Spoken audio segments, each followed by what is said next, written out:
ఈరోజు స్తుతి ఆరాధన. తండ్రి, కుమార, పరిశుద్ధాత్మ నామములో త్రియేక దేవుడవైన యేసుక్రీస్తు ప్రభువా మీకు స్తోత్రములు.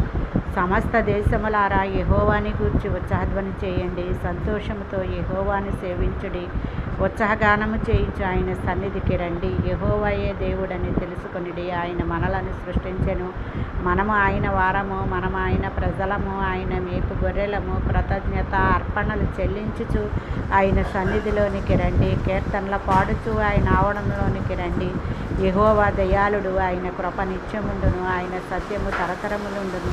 ఆయన కృపను గూర్చియు సత్యమును గూర్చియు దినమంతయు నా నోరు ఆయనను గూర్చి సల్లాపములు చేయునుగాక. ఆమేన్. యెహోవా రాజ్యము చేయుచున్నాడు. ప్రభావమును ఆయన వస్త్రముగా ధరించుకుని ఉన్నాడు. ఆయన బలము ధరించి బలముతో నడుము కట్టుకుని ఉన్నాడు. భూలోకము కదలకుండానట్లు స్థిరపరచబడి ఉన్నది. పురాతన కాలం